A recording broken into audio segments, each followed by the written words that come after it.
This is the OTB Television Network, a service of Capital District Off-Track Betting.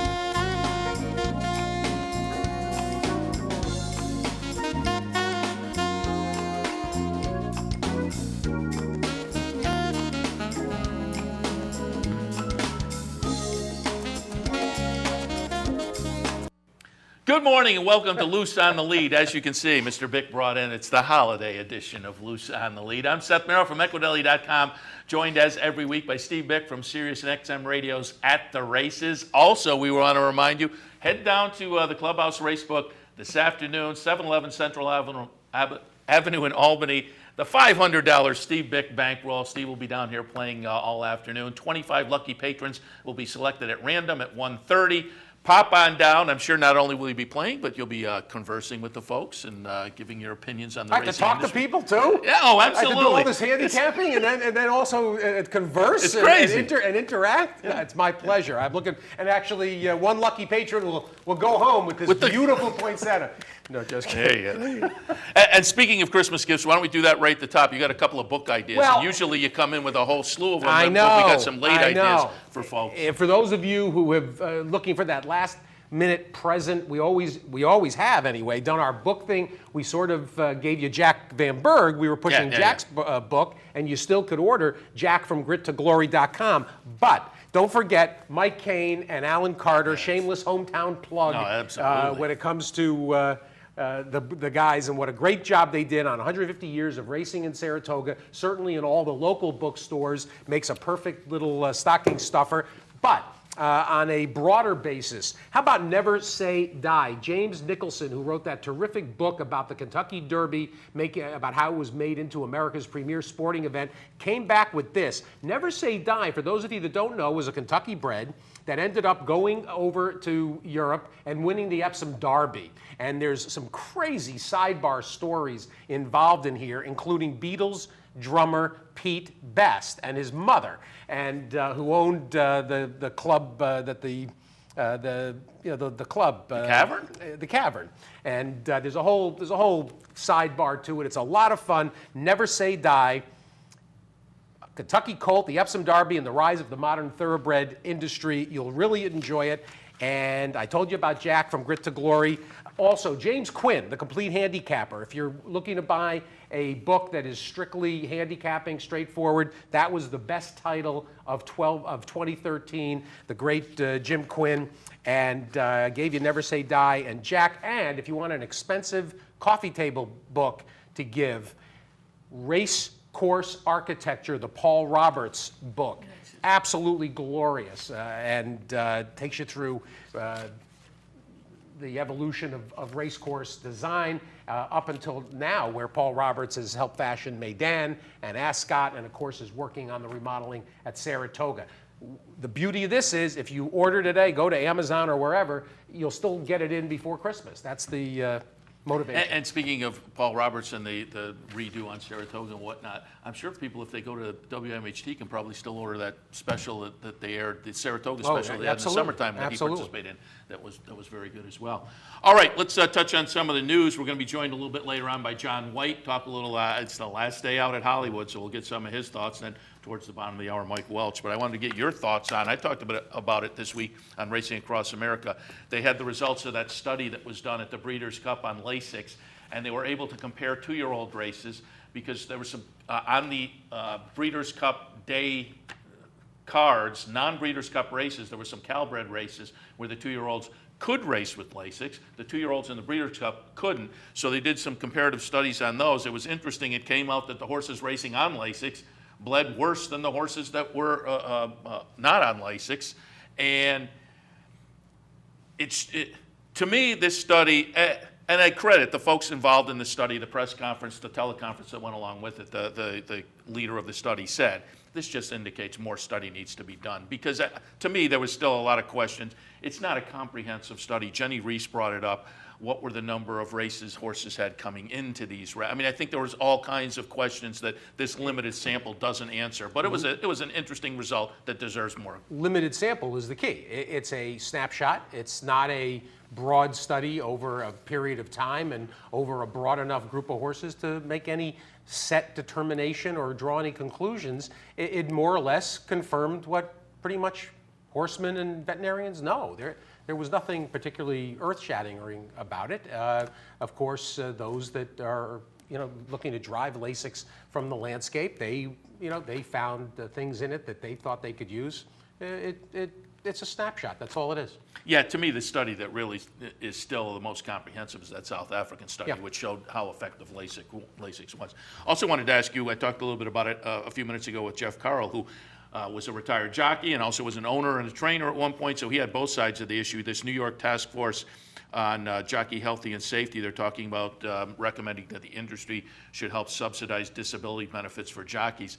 That's an issue that's bubbled up a few times, and as I say, it's complex because these guys are putting it all on the line all the time, but they're independent contractors. So how does that work exactly? And you're a guy who's an owner, and it would come out of your pockets, as was noted by Anthony Bonomo and Alan Foreman. So that everybody says it's a great idea. How would we implement it? Well, the jockeys, and specifically the Jockey Guild, we all respect their work, and we certainly are sympathetic to their situation. But frankly, the jockeys keep turning to the owners and the racetracks to bail them out of a problem that was of their own making. If you go back to the Gertmanian scandal, this was something the jocks did to themselves. They put themselves behind an 8-ball, and everybody grudgingly says, well, sure, yeah, well, but there's also blood from a stone, and I don't know how much more of this and how much more depth of penetration is available. And that's essentially what Alan Foreman said. We had on the show a few weeks ago, a guy who's tied into the industry in all types of ways, but also head of the Thoroughbred Horsemen's Association. He's quoted in the Racing Forum article. He agrees, quote, in concept with creating a health and welfare trust for riders, but then it goes on to say he was also skeptical about how much more the industry should contribute. So it's a complex issue. Well, the jocks should be taking care of themselves and each other, and that would have been a lot easier had they not bankrupted themselves by giving the keys to the safe to Wayne Gertmanian. I mean, this is an amazing scenario these last 7-8 years. A situation that they created for themselves, and then they want everybody to bail them out. This is not the same as the NFL players, turning to the league. The guys that have been unprotected and basically ignored is very different. They were the building blocks of the NFL, and they're asking for a fair share. The jocks have been getting their fair share, and that includes rising mount fees. The mount fees keep going up for them, and with each time as purse levels have increased, they get their percentage. I mean, it's all their piece of the pie is already established. And they are independent contractors, and that's where it all comes to. Well, it's one way or the other. Yeah, and that's what Jeff Carl said. Pick one or the other. You want to be independent and take advantage of what the benefits there, do that. If you don't, go the other way. But well, the other issue here, and this is not to take a shot at the upper echelon of the jockeys, but the 80-20 rule is here. It really applies. 20% of the riders make 80% of the money in the industry, and that's just a reality. And so, the top level guys, if they want to, if this is a broader discussion, then let them let them relinquish a piece of their, have a millionaire's tax of some kind, a threshold that then kicks back to, make sure that the guys and gals at the lower levels are taken care of. And I made exactly that point. It's an economic reality, but the guys at the A-level tracks make way more money than the guys at the C-level tracks. The risk is just the same. Maybe it's more at the C-level tracks. Absolutely. So. All right, let's take a quick look. I wanted to bring up a stake from yesterday just to take a look at before we go to the break. The Dania Beach yesterday down at Gulfstream Park. We're going to watch number 7, Mr. Speaker, get it done. Number 4, Cabo Cat. A couple of decent prices. Mr. Speaker was 10-1 in here, and Mr. Speaker gets it done for Shug McGaughey. Jose Lezcano on board. This was a mile on the turf, grade 3 Dania Beach. And this is interesting because the follow-up article was Mr. Speaker, Shug McGaughey, as you might expect, next year is a 3-year-old in 2014. They're saying, hey, they might take a little bit of a shot on the dirt with Mr. Speaker, and it's pointed out, with the breeding, maybe a little bit interesting. Absolutely. On the dirt. It is a Phipps McGaughey runner, so could be an interesting 3-year-old player next year coming off of the grass win yesterday in the Dania Beach. We were expecting to have Shug, and he ended up playing golf. So we're not going to begrudge Shug playing golf. Mr. Speaker is now, Seth, the 3rd horse in this barn that's going to be a 3-year-old come, 9 days. Mr. Speaker, obviously honor code, and then there's the one that everybody's waiting for, Top Billing, who may be the best colt in the barn. So Shug is absolutely flush right now. Everybody, we were playing taps and singing the blues for Shug, losing all those horses, Data Link and Orb and Point of Entry. In the meantime, he may have as many good 2-year-olds as anybody in the country. Mr. Speaker absolutely demolished this field, and this looked like a good group going in. This was a big performance. And at a decent price, surprisingly. Oh, nice price. Coming off a nice race. Nice price. And before we go to the break, I just want to get your opinion. We'll look at this 2-year-old race from December 15th, last weekend down at Gulfstream. An allowance. Coup de Gras gets the job done. Chad Brown, Fox Hill Farms. Coup de Gras is going to be the number 8 horse here. And it seems like this week there's been a little bit of buzz for this horse. This was the 2nd start. First start was a maiden special, Aqueduct on November 9th. Won that going 6 furlongs at a short price and gets it done the other day down at Gulfstream at a first level allowance. So now 2 for 2 is Coup de Gras from, again, Chad Brown and Fox Hill Farm.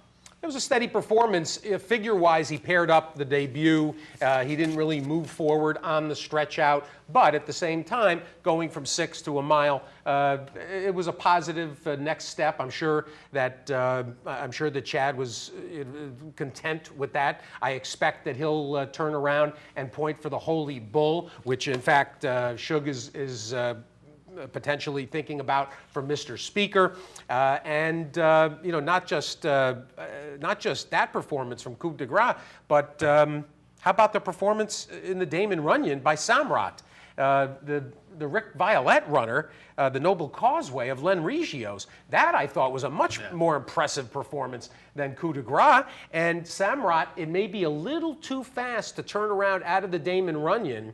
17 days to the Jerome? To the Jerome, exactly. And of course the same mile and 70 yards. But keep an eye on Samrat. This I thought was a pretty darn nice performance. And then of course yesterday, did you guys talk about the filly yesterday, Taurus, that Todd Beatty showed up with? Yeah, we meant that, yeah. Holy cow. Todd Beatty comes out of Penn National with a filly, a flatter filly that was bred by Mrs. Dilschneider and Claiborne. Only $90,000 at auction. 88 buyer in the debut. Was super impressive and was just a couple of ticks slower than Mike Trombetta's stake winner yesterday in that Don Rickles hockey puck. All right, we'll take a break. When we come back, it is going to be John White out there in Southern California. We'll get some thoughts on Hollywood's last day ever. Stay tuned. Loose on the Lead continues. Santa Anita, too, opening. I'm Mark Cassano. Join me Saturday mornings at 10 for Down the Stretch. We'll inform, analyze, and welcome in the biggest names in racing. So join me Saturday mornings at 10 for Down the Stretch, right here on the OTB television network. Here in upstate New York, no one provides bettors with more wagering options than Capital OTB. Our network of ranch and easy bet locations stretches from the mid-Hudson Valley all the way to the Canadian border and west to central New York.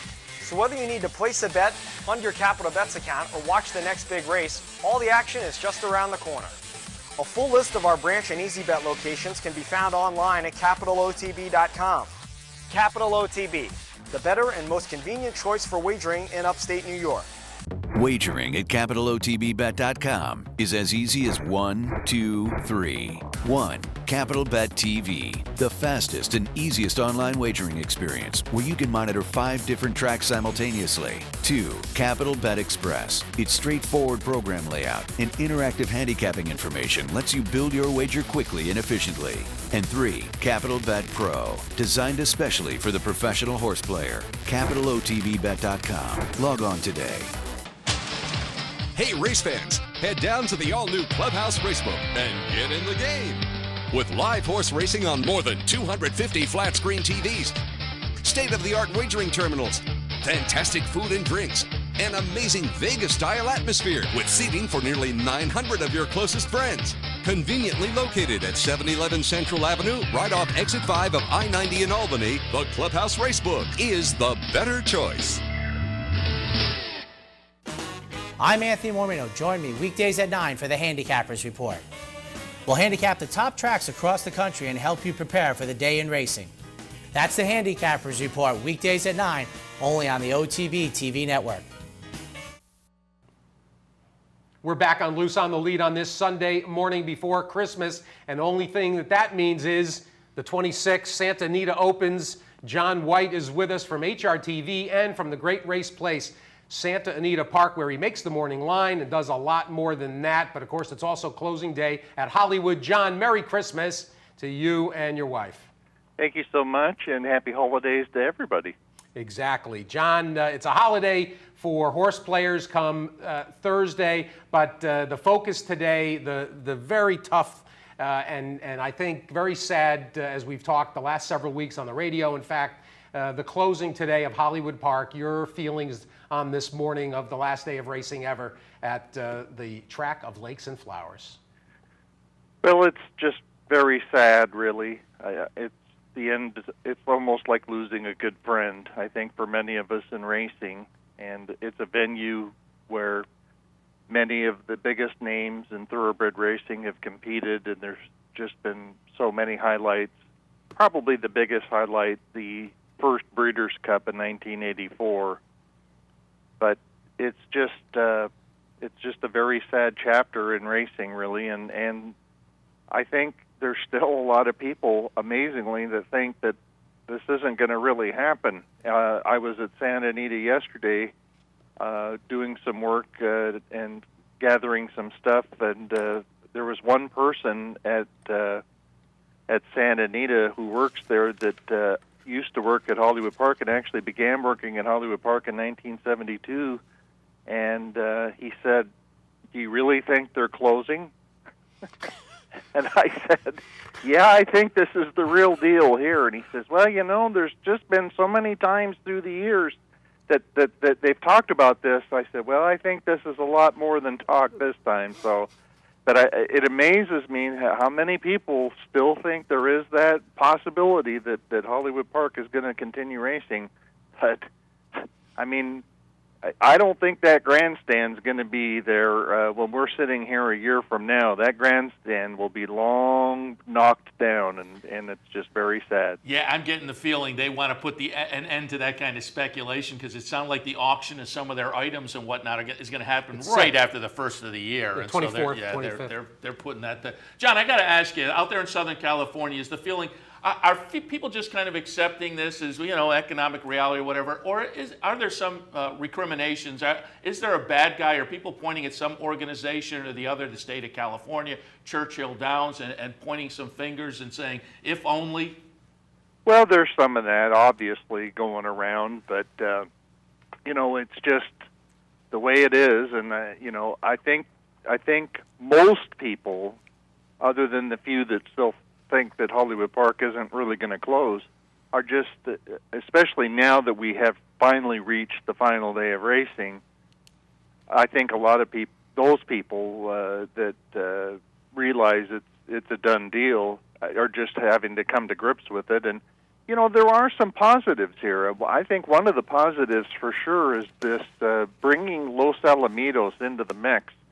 Because Los Alamitos is in Orange County. That track is just right down the road, let's just say a few furlongs from Disneyland, from where the Los Angeles Angels play baseball, where the Anaheim Ducks play hockey. I mean, that's a very affluent county, Orange County. And when I first worked for the Racing Form back in the early 1980s, there was a very successful nighttime 2-week meet each fall called the Orange County Fair Meet at Los Alamitos for thoroughbreds. D. Wayne Lucas ran horses there won a lot of the stakes races. And they had good crowds, and there was real enthusiastic crowds. And that meeting finally, just really wasn't able to last, but mainly through competition with other thoroughbred racing dates. It would go head-to-head with Oak Tree. But this Los Alamitos situation this time for thoroughbreds will not be going head-to-head with anybody. They will be expanding that track to a 1-mile track. They've got some very sharp people involved in this Los Alamitos operation headed up by Doc Allred, including Brad McKenzie, somebody I've known for many, many years. In fact, it was Brad McKenzie who introduced me to Bob Baffert years ago, back in the 1980s, before Bob Baffert made the transition over to thoroughbreds. And Brad McKenzie is very, very sharp. He was involved in many aspects of this game, and he's pretty much heading up this thoroughbred transition. And they're still going to have quarter horse racing there, too. And Los Alamitos conducts some of the most premier quarter horse racing we have. In fact, they just recently had the Champion of Champions, the big, kind of the Breeders' Cup Classic for quarter horse racing. So I think bringing Los Alamitos in Orange County, in that part of the Los Angeles area, into the mix is really a positive.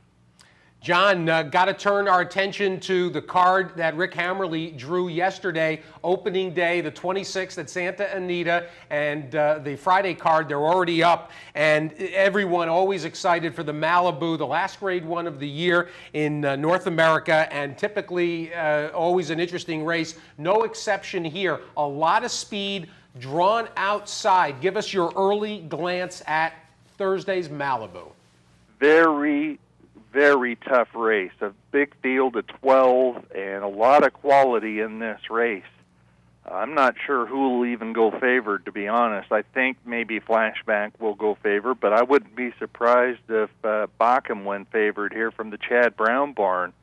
I think at this time I plan to make Flashback the favorite, mainly because he does have a triple-digit buyer, and while Bakken is undefeated in 2 races in New York, one at Belmont, one at Aqueduct, he did not earn a triple-digit buyer in those races. So I think perhaps Flashback will go the favor. But this is really I mean, you've got horses up and down the line in this race with the capabilities of winning this race.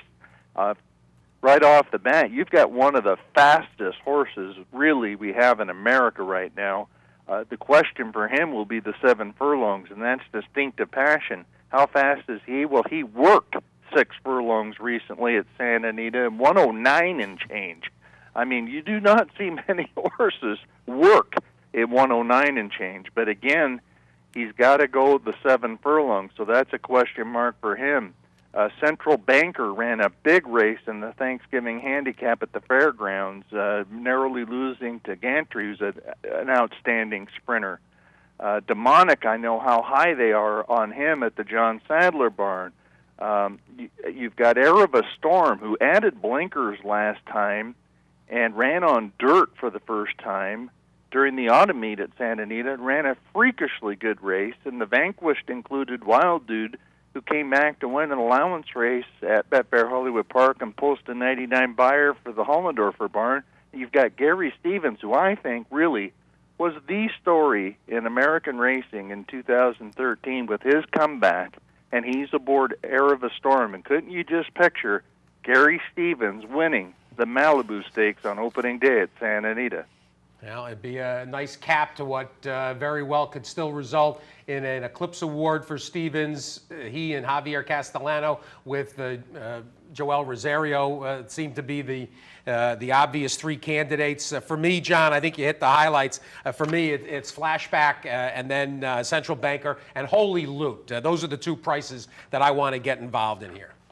Well, and Holy Loot's intriguing. And he should be a good price.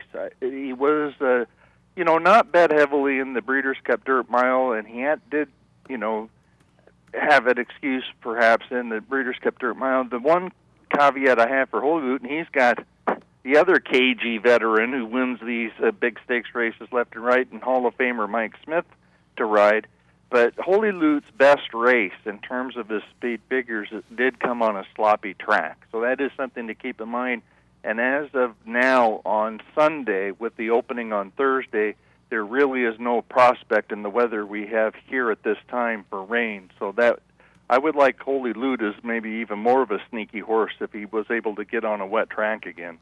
Well, John, we know you got television coming up this morning. Want to wish, again, you and the wife a Merry Christmas, a Happy New Year. Thank you for all the contributions during the year here on Loose on the Lead and on radio. And we're looking forward to watching you from the paddock on Thursday, opening day at the Great Race Place. Thanks a lot, guys. John White from Santa Anita, buckling down because it's the long haul now for Santa Anita. It's going to be a long haul, and of course he takes a hiatus from television, from HRTV during this period, but you still can follow him, HRTV John, without an H, Jon, and John does such an amazing job. The guy is so immersed, and of course his wife, Tracy Gantz, for the Blood Horse. I mean, the two of them just are all racing all the time. It's unbelievable. And John, I linked to he's got a online article every Thursday. I usually link to that on Equidaily, and it's always informative. And yeah, absolutely. And I just wanted to mention, we were talking about the Malibu, and I was looking back, and you mentioned, John mentioned Air of the Storm, freakish in that Breeders' Cup weekend. Dave Rodman from Laurel, the day before the Breeders' Cup kicked off, touted Air of the Storm. Yeah. And the next week I had him on this show. I said, how'd you do? He said, a lot of people in the press box did pretty good. He didn't play the horse. Dave, you're killing me. But the $70 and some winner, and he handed it out. He said a lot of people in the press box made the most of his selection, but not Dave. All right, we'll head to our next break. When we come back, we'll focus a little bit on Hollywood Park, so stay tuned. All of that right after this. This is Steve Beck. Join me Tuesday through Saturday here on OTB TV for At the Races, my Sirius XM daily news magazine of the thoroughbred industry. Handicapping, interviews, analysis, everything you could want. 6 a.m., OTB TV. Go Zephyr kicking clear, and Go Zephyr is pulling away impressively. Hysterical Lady, Ginger Punch to win it. And it's Wilco in front, and he's going to pull off a huge upset here. But it's Round Pond going on to take the distaff. Awesome again. Sire of 10 Grade 1 winners, 4 Breeders' Cup champions, and 4 multimillionaires, standing at Adena Springs.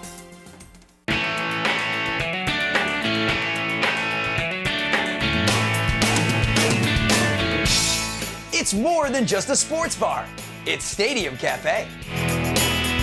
Located at 389 Broadway in Saratoga, it's the place to be for great times and great food. Their menu features everything from gourmet entrees to your favorite wraps and sandwiches. Or maybe you just want to grab a beer and catch the game. So what can be better than that? How about 2 Stadium Cafes? There's also the Westside Stadium, right up the road at 112 Congress Street. Same great menu, same great service. Whether you're hanging at the bar or just relaxing outside on their spacious covered patio, you'll always leave knowing you'll be back again. We love, above all, the staff. We love Dave Harmon, and the food is fantastic. Not 1, but 2. 112 Congress Street, 389 Broadway. Guaranteed to be a home run. Missed one of our TV shows? No worries. Now you can catch all your favorite programs online. Simply log on to CapitalOTB.com and click on the YouTube link at the bottom of the homepage. And look for our new podcast coming soon. CapitalOTB.com. Log on today. Welcome back to Loose on the Lead for this Sunday morning. I almost said Racing Across America. Last week I didn't say anything. Last week you did it repeatedly when I was on the phone in the snow. I said Racing Across America. The whole show. Did I? It was a special edition of Racing Across America. And the thing is, I thought I'd been doing really well. Because during the week, during the week, I almost say Loose on the Lead, but I thought the last couple of months, I thought I was really nailing it. But, well, Loose on the Lead for this Sunday morning. Seth Merrill and Steve Bick, again, wishing you a happy holiday coming up this week. It's warm out there today, a little balmy out there today, but it's supposed to cool down to more appropriate temperatures by the time Tuesday and Wednesday roll around. Steve, let's get back to Hollywood Park. It is closing day. It's a sad occasion, certainly one of the bigger venues to close during my lifetime as a racing fan. There have been some articles out there that have pointed out some of the other tracks that have closed. Really, since I have Bowie closed, I was in the early part of being a fan when that went away. Bay Meadows closed. So there have been other venues that closed, but I don't think one as iconic and as important to the racing scene. You sent me, and I now have it linked on Equidaily, a report that came out 2007 that was essentially, they were kind of applying for historic register status for Hollywood Park.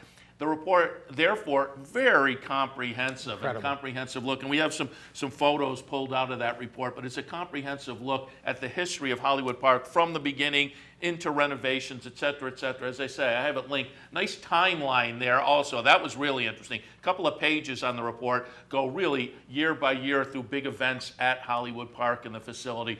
But again, it was a great report. Thanks for sending that. You can find it now on Equidaily, and it goes really through the history, comprehensive history of Hollywood Park. And not just Hollywood Park. It tells the story of racing in California, including all the other venues, Bay Meadows, Golden Gate, Del Mar, and Santa Anita. For those of you that don't know the backstory to Hollywood, the reason Hollywood Park was created was basically the henchmen or the heads of the studios of the film production, Harry Warner and the like.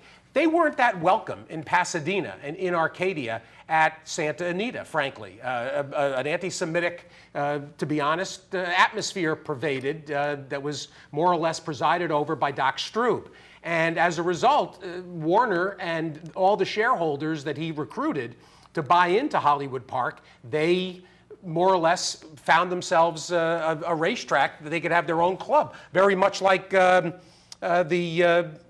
golf club in Los Angeles. In fact, Lenny Shulman mentioned it the other day. Is it Preston? Prestonwood? Prestonwood, I believe. But Hollywood had a certain cachet, and there was tremendous competition between Santa Anita and Hollywood for many years. And then after the war, they managed to strike a fairly decent balance. And then a lot of that history more or less evaporated as we got closer into the 70s and 80s. But Hollywood, and we're going to roll some film right now that I think you'll enjoy. We've got so many different moments in the history of the racetrack. And of course, Seabiscuit started things off at the beginning. But then you get to Citation, you get to Knorr in 1950. We're going to see Knorr's Gold Cup. There's the period when Western Harness ran there, and you had Niatros set that world record. He was out, Niatros was there for 3 races in 1980. Later on, of course, Native Diver. Here, we're going to start watching these races. You'll enjoy this tremendously, and we'll pull up the audio as things progress in these races. This is Niatros.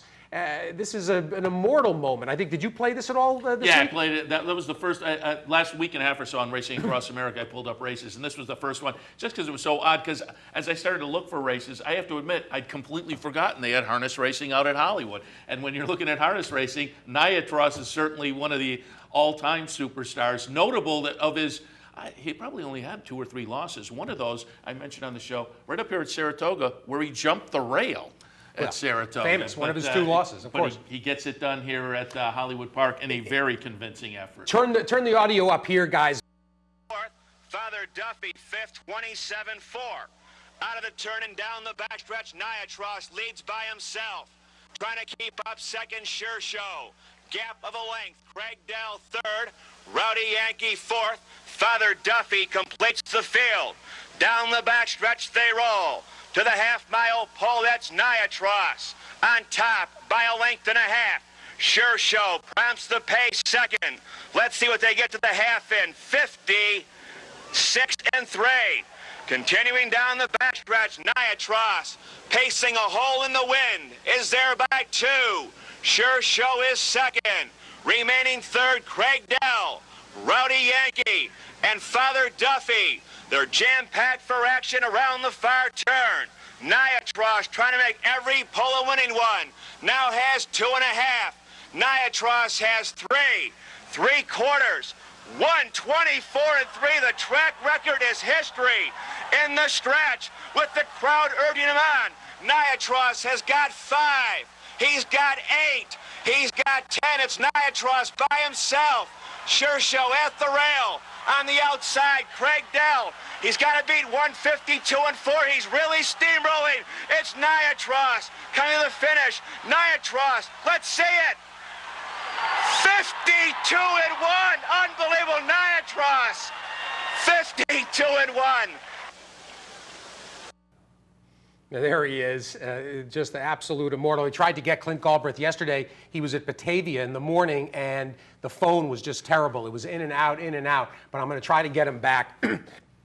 I was working in Oneida, Seth, during Niatros's period, I was covering Vernon Downs, and I saw him a couple different times. He was as majestic and as breathtaking a horse as you'd ever see. And that was in 1980 when he went out to Hollywood. That's one of the things in the track's history that, really people still talk about. And I saw all kinds of comments this week about it online. Yeah, and as I say, Saratoga, I actually had and I was a big harness fan back then, and I had a wedding that day. I couldn't get there.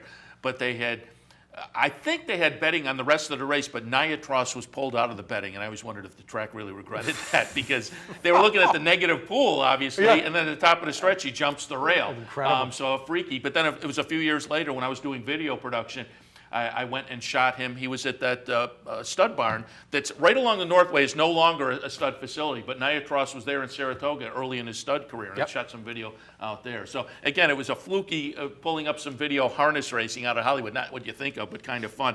And I have a page from that report. You were talking about the early days, and in 1936, it does mention the track founded by Jack Warner, but then they mentioned some of the other investors: Al Jolson, Ralph Bellamy, Edward G. Robertson, Joey Brown, Walt Disney, Darrell Zanuck, Sam Goldwyn, Mervyn Leroy, and Jack's brother. Well, and also when you hear those names, a lot of the studio heads, that's when they started their barns.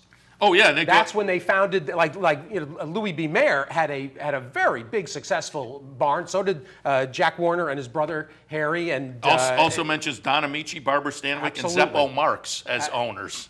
Absolutely, and it was basically to feed into the action at Hollywood. Yesterday, I don't know if you heard the conversation we had with Ben Kraft, the grandson of Rex Ellsworth, the owner, and Mesh Tenney, who was basically an adopted brother of Ellsworth. Mesh Tenney, of course, trained the immortal Swaps. And we talked about Swaps with Ben Kraft yesterday. We also talked to John Shirreffs. Let's watch video of Knorr's 1950 Gold Cup win. This is absolutely precious, and if you go to YouTube, you'll see him at the Lomarica farm that John Shirreffs worked as a boy. Shirreffs believes he is the last person to ever ride Knorr. He used to get on Knorr when Knorr was already in a very advanced age, in his 20s. And we had a wonderful talk, and of course, about Zenyatta, which you'll see next. But here, this isn't really race call audio, it's newsreel audio, but here is Knorr in the 1950 Hollywood Gold Cup. Round the turn they come with Palestinian in the lead, but the 5-year-old favorite from Ireland, running the last race of his long career, is pulling up gradually on the outside. Knorr still coming fast. He can't be denied. He passes Palestinian and flashes under the wire the winner, setting a new track record. A rich victory. What familiar silks are those, Seth? familiar. Are those Seabiscuit silks? You bet, Charlie Howard, Yeah, absolutely. Charles Howard had brought Noor over from England. We'll turn our attention to Sheriffs and Zenyatta. You're going to see right here Zenyatta's maiden race. I guess she couldn't go on a 19-race win streak, 20-race win streak without winning her maiden. And you'll be able to pick her out because as they come out of the gate, she's dead last, and last by quite. I mean, it gets right into her what we became familiar with her for the rest of the career. She's right at the back of the pack. But this certainly coming out of this race, I think it attracted a lot of attention immediately that this would be a horse to watch. A performance like this is always fun, and you'll see down the stretch she comes up to get the maiden victory. And the funny thing about it, this was TVG audio, and Frank Miramati, as they're going into the gate, says, you know, regardless of the outcome today, this Zenyatta is probably a filly to watch.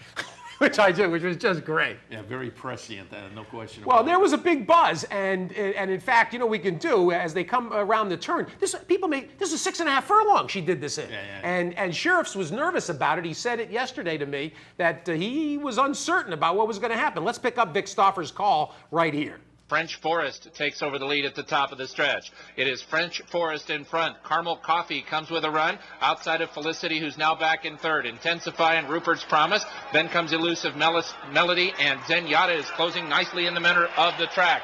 Carmel Coffee has the lead, but you better take a look at Zenyatta to run by and do it nicely. Carmel Coffee left in second.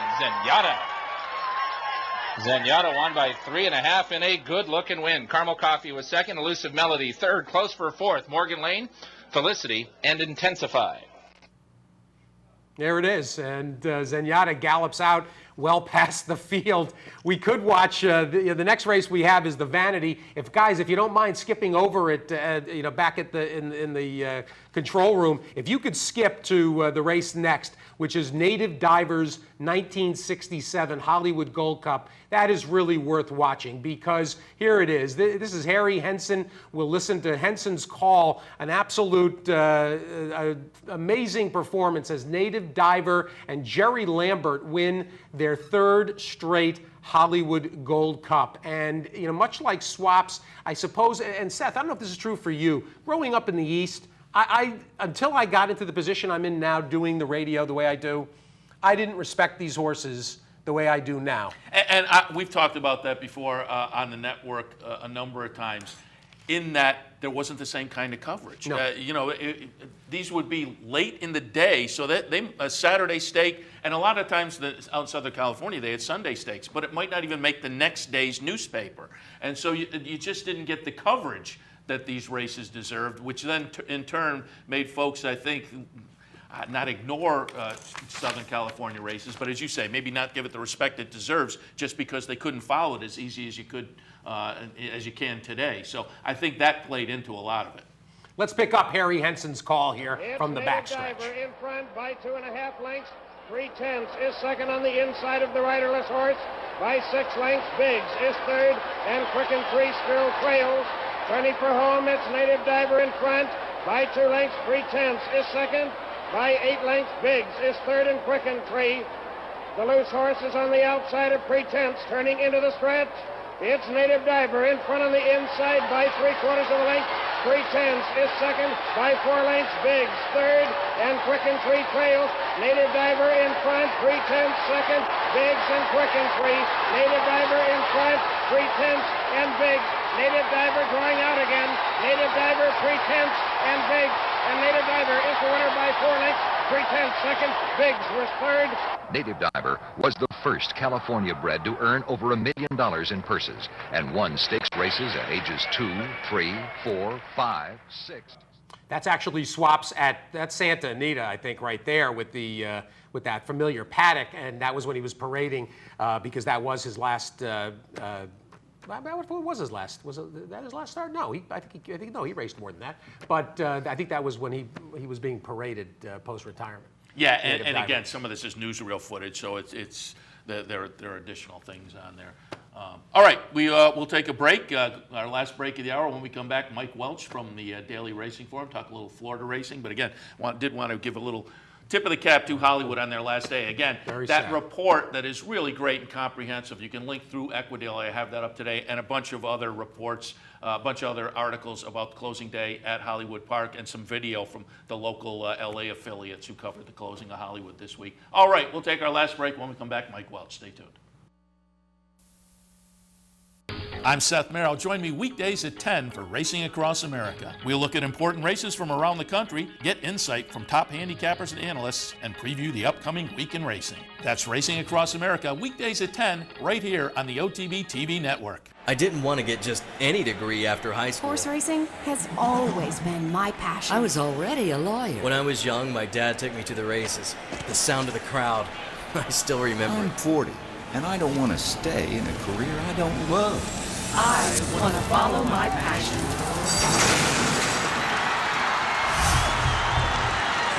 Follow your passion at the University of Arizona Racetrack Industry Program.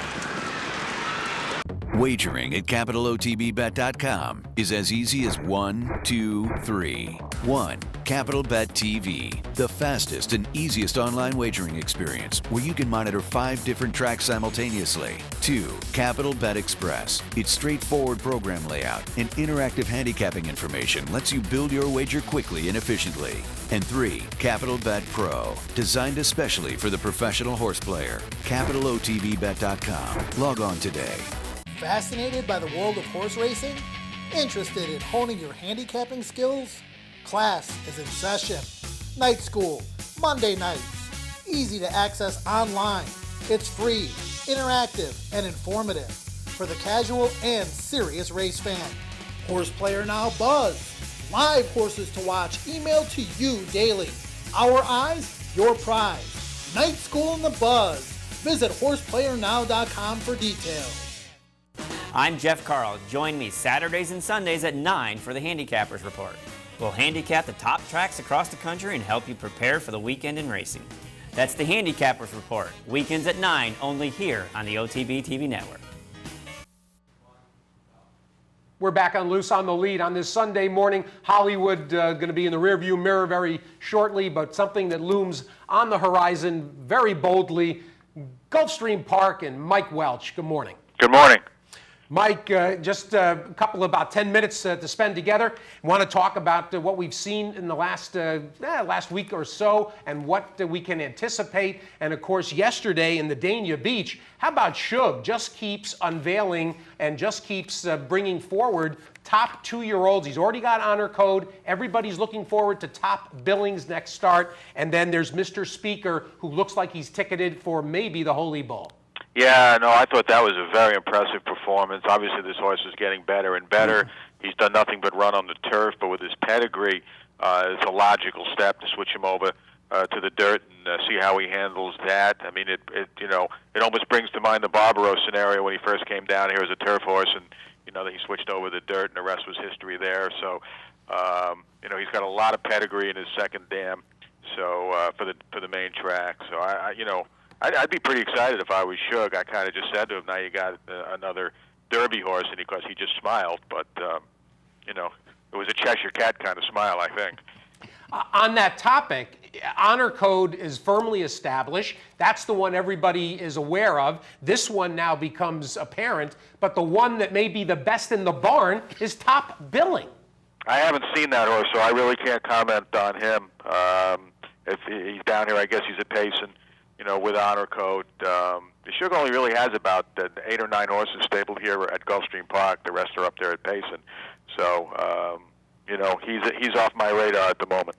Well, he's going to get on it right quick, undoubtedly, and looking forward to him coming back out. There's some important maiden races today, Mike. Let's actually take a second and maybe give us a page of the Clocker report. And, of course, when we spoke to Mike 2 weeks ago, we tried to make everybody aware. drf.com/Clocker. You can buy the weekend set, the Friday, Saturday, Sunday Clocker reports. Mike is on hand at Gulfstream. His partner, Mike Vesey, up at Palm Meadows. And you can still buy for the entire meet through March. And it could not be more worthwhile. Talk about these 3 maiden races today, Mike, the 6th, 7th, and 8th. Well, before we get to the maiden race, I think the horse on the card that I'd be most excited to watch today is going to be in the 5th race, and that's Catron.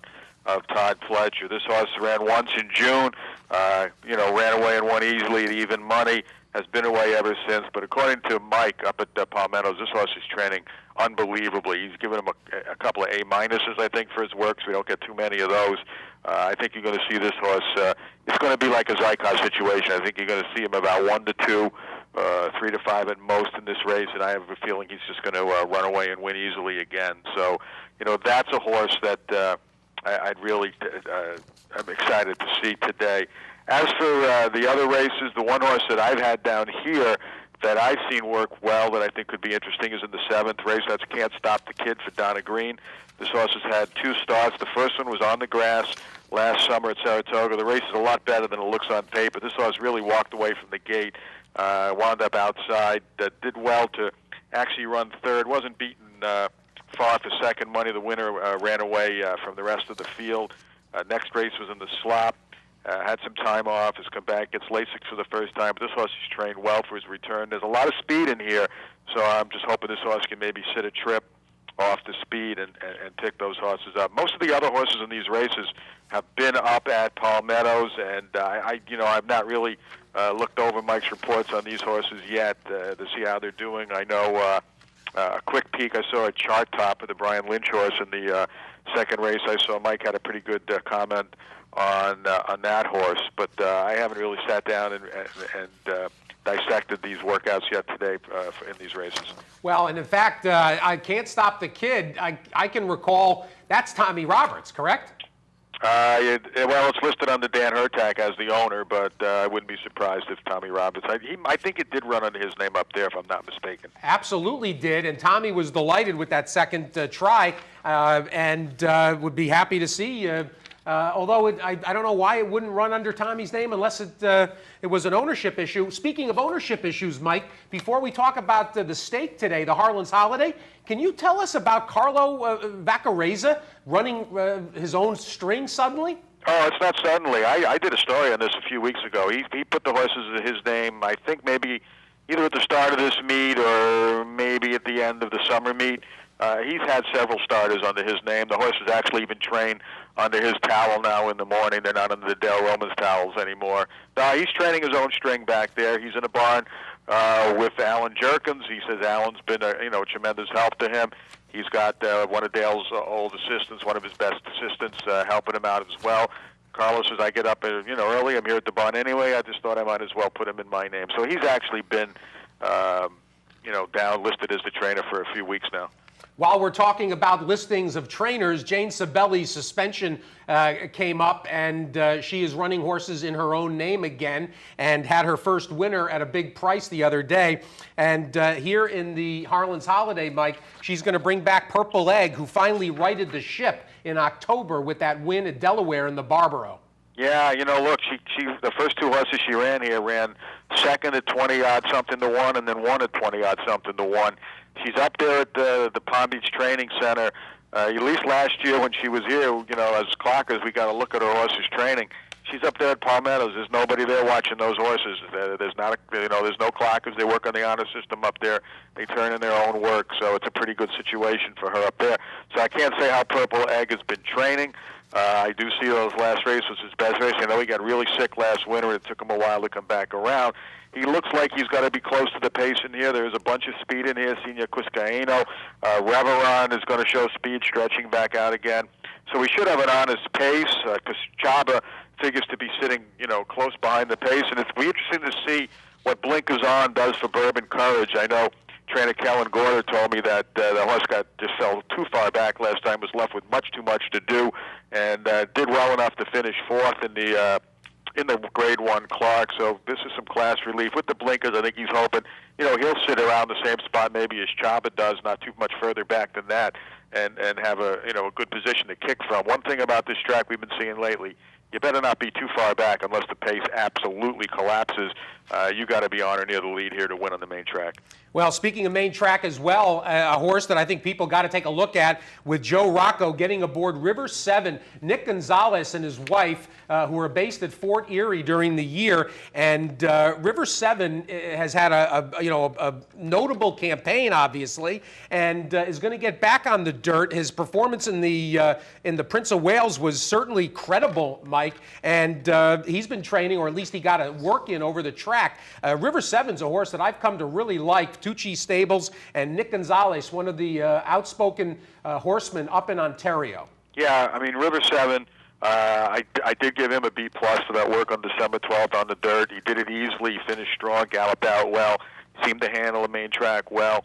You know, he's a bit of a question mark in here, though. I mean, just obviously his best races are on the grass, but he's a much better horse now than he was when he ran that Prince of Wales, and he got a pretty good number for that at Fort Erie. So it certainly wouldn't shock me if he got in the mix here or even won the race. He couldn't be doing better. Well, Mike, we can't do better than your Clocker reports, yours and Mike Vessey's, available at drf.com/Clocker. And Mike probably won't talk, so Merry Christmas and Happy New Year. Thanks, as always. Things are starting to really percolate down at Hallandale. Yeah, you know, the big races are still ahead, and as we get turn the page into the new year, start off with the Gulfstream Park Derby, get a look at some of those 3-year-olds, and then before you know it, we're into the real good stuff. So Happy New Year to everybody there, too. Merry Christmas and Happy New Year. Mike Welsch, you can follow him on Twitter, DRF Welsh, WELSCH. And a little earlier, John White talked a little Hollywood and Santa Anita. We also gave a little recap of Hollywood. That's the sad part of racing today. Certainly tune into the network. Watch those last races from Hollywood. It'll be a historic carryover thing. You can the $122,000 carryover for the last day. Mandatory, kind of obviously a mandatory distribution. And don't forget the Super High Five. There's an 11-horse field in the nightcap, and the Super High Five is a mandatory pay as well, as is the Pick 5. So we got mandatory payouts. You've got some good racing to wrap things up. They didn't really go out of their way at the Hollywood. Closing weekend, I'm surprised they didn't put a couple of nice stakes together to really, 2 state-bred stakes races on the last The Soviet Problem, and today the King Glorious. But it certainly. And then the last race, you would have thought they would have done one of those marathons or something, just something special for the lap, but they did. Yeah, it was kind of funny. They really didn't do much. You know what's it's funny you say that. I was looking in that starter allowance nightcap. There's a couple of horses that have notable pedigree attachments, including one's got a broodmare sire general meeting, Lucky Pulpit, who was, I think, a Hollywood Futurity winner. There's some of those little dribs and drabs of Hollywood history that are nestled there in those last race PPs. There you go. Didn't get to mention. Do want to mention Orfevre. Last night, early this morning in Japan, won the final start of his career. Was the Japan Horse of the Year 2 years ago. Won the Triple Crown. The runner-up in the ARC the last 2 seasons. So a really top horse over there in Japan. That's it, right? Career swan song. Yep. In Japan again. Overnight last night. All right, we'll wrap things up for Loose on the Lead for this Sunday morning. Seth Merrow, Equidaily.com. Steve Bick of Sirius and XM's At the Races. Don't forget, check us out, and questions, comments, suggestions. We would love to hear from you. Loose on the Lead at yahoo.com. Also check out our Facebook page. Christmas coming up this week. Don't forget, Merry Christmas. Oh, do want to remind you also, the live bankroll. Come on down, Clubhouse Racebook here, 711 Central Avenue in Albany. Watch Steve Bick knock it out of the park with his $500 bankroll. There will be a drawing. 25 lucky patrons will participate in the bankroll. That drawing will take place at 1:30, again, right down here at the Clubhouse Racebook on Central Avenue in Albany. Good luck on that. Send people out with a happy Christmas. I'll do my best. $500 bankroll. You also have a horse running in the second race day, Corey Bant. Corey Bant's in there, and there's supposedly a horse shortage. Not at the 12.5 level. There isn't in New York. You got like 5 horses, $30,000. You got $30,000 claimers dropping in for 12.5. It's a bloodbath. Yeah. It's very tough. I mean, they say that there's no horse shortage at that level. We may have to pack it up and take them down to town. It's impossible. And you can ask Steve about that horse and all other horse racing issues if you come on down here. and watch them play the bankroll this afternoon at the Clubhouse Racebook. Again, Merry holidays Christmas. coming up this week. Yeah, Merry Christmas, Happy New Year, everybody. We'll be back in here, of course, next Sunday. You may be. I'm on vacation for radio. I was supposed to be off this week. Okay, all right. Well, we'll work it out. We'll figure something out. But somebody will be in here next Someone will week. be. Oh, now we're talking about replacing you're going to fill the chair? It's me. Well, you'll be there. You're always here. But again, there's a cot. You don't see it on camera, but he's got a cot over here. It's nice. It's nice. The bathroom's down the hall a little ways, but it's nice. But Merry Christmas. You want to wish people I do. Merry Christmas. Merry Christmas. So again, we'll wrap things up for Loose on the Lead for this Sunday morning. We're every Sunday from 10 until 11 a.m. Again, thanks for joining in. Happy holidays, everybody, and we'll see you next time.